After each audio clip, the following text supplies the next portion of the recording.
Perkenalkan, nama saya Fana Olivia. Di sini saya akan menjelaskan tentang peranan Roh Kudus dalam kehidupan kita sehari-hari. Pada bagian pertama, saya akan menjelaskan pengertian dari Roh Kudus. Pengertian dari Roh Kudus itu berasal dari kata Ibrani dan Yunani yang berarti angin, udara, dan nafas. Maka berarti Roh Allah itu berarti nafas dari Allah atau angin dari Allah.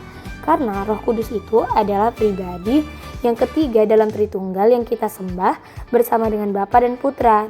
Dan itu masih satu kodrat dengan Bapa dan Putra. Lalu ada juga Roh Kudus menurut kitab suci. Roh Kudus menurut kitab suci itu ada dua, Perjanjian Lama dan Perjanjian Baru. Pada Perjanjian Lama, Roh itu sebagai daya kekuatan Allah yang menyelamatkan dan menghidupkan kita pada umatnya. Lalu yang kedua, Roh Allah menuntun tokoh-tokoh karismatis seperti para hakim, nabi, dan raja yang ada pada saat itu.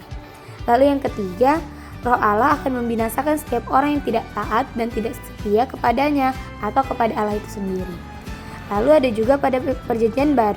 Pada Perjanjian Baru ini, yang pertama ada Injil Markus dan Matius.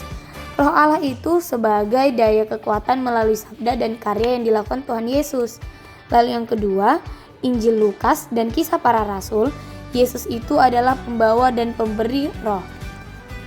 Lalu yang ketiga, pada Injil Yohanes, Roh Kudus sebagai pemimpin ke dalam kebenaran. Dan yang keempat, pada surat-surat Paulus, Roh sebagai sumber pengenalan akan Yesus Kristus. Lalu ada juga yang menjelaskan tentang lambang-lambang roh dalam kehidupan kita. Yang pertama itu ada air. Air itu pasti kita gunakan dalam kehidupan sehari-hari. Air itu sangat bermanfaat dalam kehidupan kita. Demikian juga air digunakan dalam pembaptisan. Lalu yang kedua ada api. Api itu menyatakan kehadiran Allah sebagai Allah yang menyucikan. Api juga melambangkan daya transformasi perbuatan dari Roh Kudus. Lalu yang ketiga ada merpati. Lambang Roh Kudus merupakan burung merpati ini diceritakan dalam kitab Kejadian tentang kisah Nabi Nuh. Dalam cerita tersebut dikisahkan Nabi Nuh melepaskan burung merpati dan Roh Kudus berupa burung merpati turun dan berhenti di atas Yesus pada saat Yesus dibaptis oleh Yohanes. Lalu ada tangan. Tangan adalah salah satu bagian tubuh yang memiliki peranan sangat penting dalam kehidupan kita sehari-hari. Dan dalam kitab suci juga dikisahkan sebagaimana Yesus menggunakan tangannya yang kudus menyembuhkan orang sakit, memberkati anak-anak kecil, dan seperti yang kita bicarakan tadi bahwa melalui peletakan tangan Roh Kudus diberikan. Lalu yang kelima, dalam Perjanjian Lama juga dikisahkan bahwa jari itu merupakan bentuk dari Roh Kudus. Seperti sabda Yesus yang telah ditulis oleh para rasul bukan ditulis menggunakan tinta, melainkan menggunakan Roh Allah dari yang hidup, bukan pada roh-roh batu, melainkan dalam hati manusia. Lalu materi yang terakhir adalah karunia-karunia dari Roh Kudus.